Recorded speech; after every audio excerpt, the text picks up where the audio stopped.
je vous présente ce matin, dans l'esprit du débat puis des opinions contraires, un point de vue contraire qui va contre le consensus très fort. Jacinthe Ève Harel est commentatrice et chroniqueuse politique. On l'a déjà vu à RDI, à Nouveau, etc. Très active sur les réseaux sociaux. Elle est avec nous. Madame Harel, bonjour. Bonjour, M. Lagacé. Qu'est-ce que vous reprochez à Mark Carney dans sa décision de rapatrier l'équipe de négociation?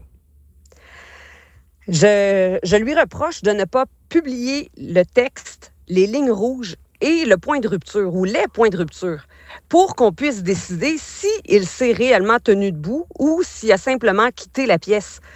Parce qu'en ce moment, on nous demande notre opinion, mais personne détient les points de litige avec tout le détail requis et personne ne connaît non plus les demandes, les obligations, les exigences et les points de rupture. Donc, ma critique ne consiste pas à dire qu'il fallait accepter n'importe quelle offre américaine. Ma critique, c'est qu'on demande aux Canadiens d'accepter les conséquences d'un échec sans leur montrer l'offre, la contre-offre, les concessions qui ont été convenues, ni le point exact de rupture. Donc, j'ai l'impression que face à ces deux récits contradictoires, parce qu'on a un récit d'Ottawa, on a un récit de Washington, les versions commencent à se contredire, et bien là, on se retrouve, nous, pris en otage, la population. Les citoyens sont pris en otage à trancher sur des éléments dont nous n'avons pas les détails entre les mains. Donc, on a des opinions, là, qu'on soit pour, qu'on soit contre. On a des opinions basées sur ce qu'on nous raconte, sur un récit politique ou sur des récits politiques. Ouais, tout le monde a son récit politique, comme vous dites, Jacinthe Ève Harel, mais je lisais le New York Times ce matin. 17 sources consultées par les 3 journalistes, côté canadien, côté américain. Écoutez, les Américains semblent assez intransigeants, par exemple, sur l'industrie automobile. Howard Lutnick, Donald Trump veulent tuer l'industrie canadienne de l'automobile. Ça, par exemple, ça n'a pas l'air très contesté. Non, mais encore faut-il poursuivre les négociations. Il faut rester à la table pour tirer notre épingle du jeu. Quand on se retire comme ça, quand on suspend les négociations, je conviens qu'on va y retourner. Les négociations ne sont pas rompues, sont suspendues. Il reste que les deux parties s'enlignent vers l'application de tarifs de 50% qui vont faire mal. Plutôt que de faire mal à nos industries, plutôt que de nous faire mal avec nos contre-tarifs, parce qu'on sait que les tarifs que le Canada va imposer, c'est les Canadiens qui vont en payer le prix. Pourquoi quitter la table?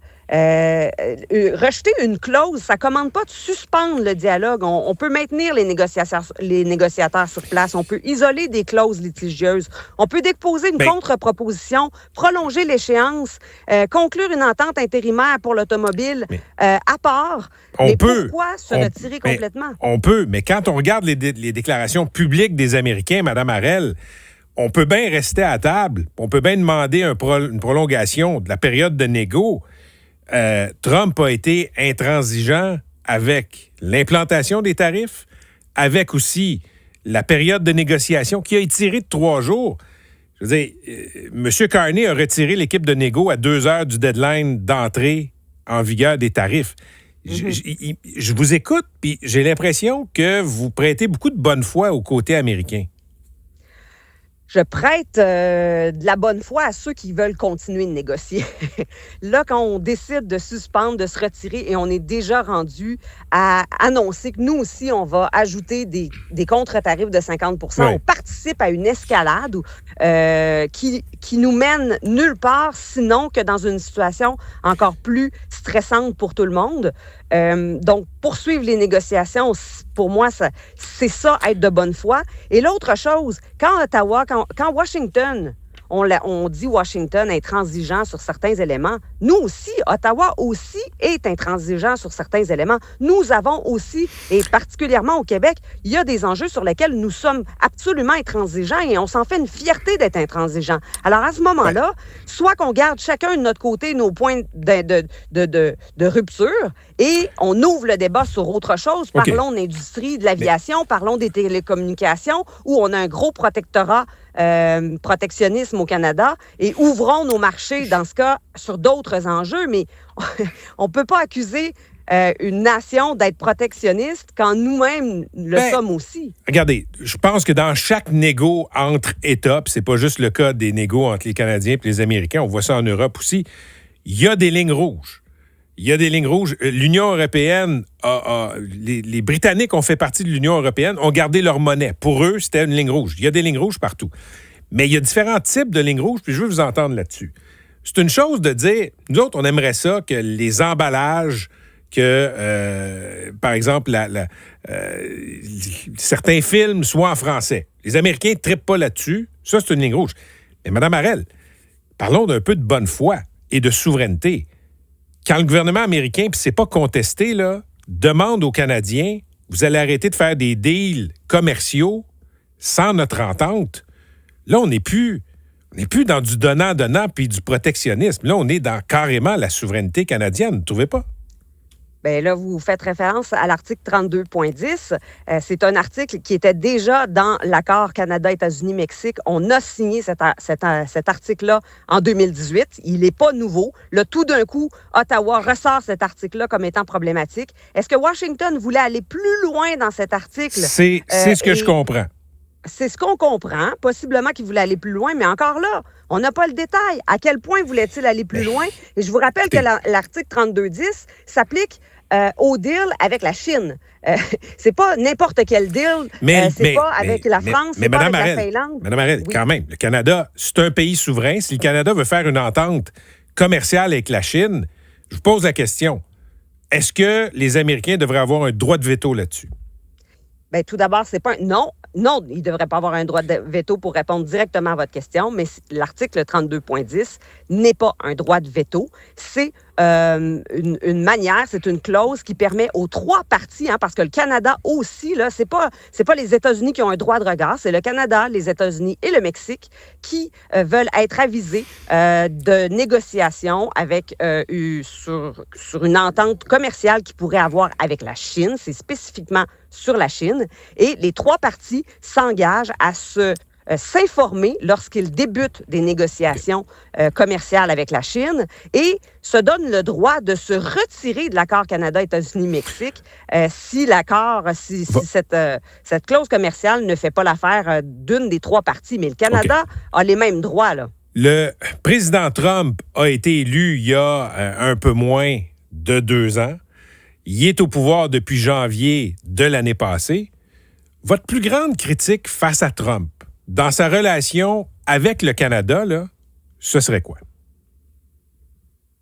Qu'il n'adapte pas son style à notre style. Nous avons un style de négociation politique plutôt diplomatique. Un diplomate canadien ou un élu canadien travaille à peu près dans le même décorum et M. Trump n'adapte pas son style, mais je pourrais faire la même critique envers notre administration aussi. Nous n'adaptons pas notre style de négociation. Alors, nous avons 2 styles complètement différents. Il est fracassant, il est spectaculaire, il n'a pas de retenue, il n'adopte pas un discours, une langue de bois, il parle pas comme un politicien, il parle comme un homme d'affaires, ça n'a pas l'air de vous déplaire, son style. Bien, j'analyse les conséquences pour notre État. Et non, mais je vous parle de vous, là. Je vous parle de vous comme citoyenne. Vous avez l'air... Il a l'air de vous plaire, le style Trump.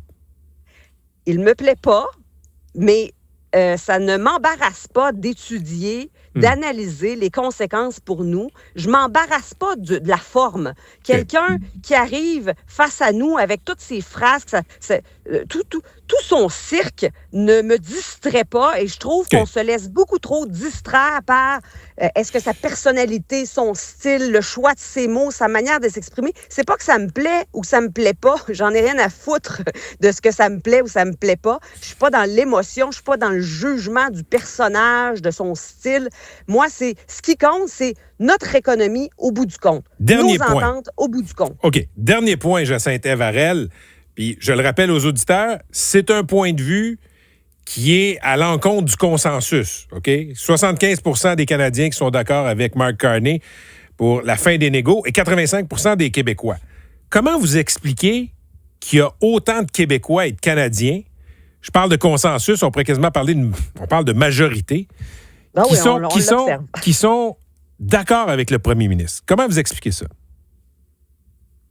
Je pense qu'on achète facilement un récit politique. Et en ce moment, Mark Carney, Christine Fréchette s'entendent en plus sur le même récit politique. Okay. Comment vous expliquez que Pierre Poilievre est d'accord avec Carney là-dessus?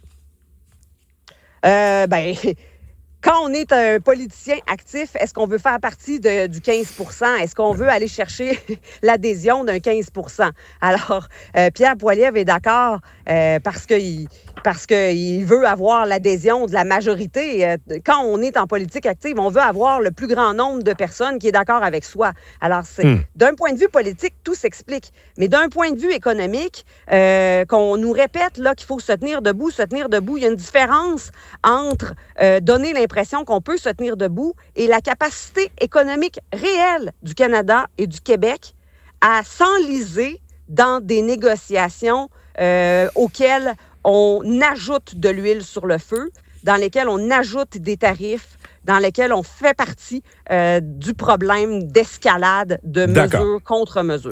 Madame Harel, merci beaucoup d'avoir parlé aux auditeurs ce matin. C'est pas un point de vue qui est répandu, mais dans l'esprit de faire circuler plein d'idées sur la place publique, on a pensé à vous inviter. Merci d'avoir pris le temps. Merci, M. Lagacé. À la prochaine. Jacinthe Ève Harel, analyste et chroniqueuse politique. C'est un point de vue minoritaire. Je trouvais ça intéressant de donner la parole à ceux qui, parmi nous, qui ne sont pas nombreux, à dire que Mark Carney aurait dû continuer les négos, n'aurait pas dû rappeler les négociateurs.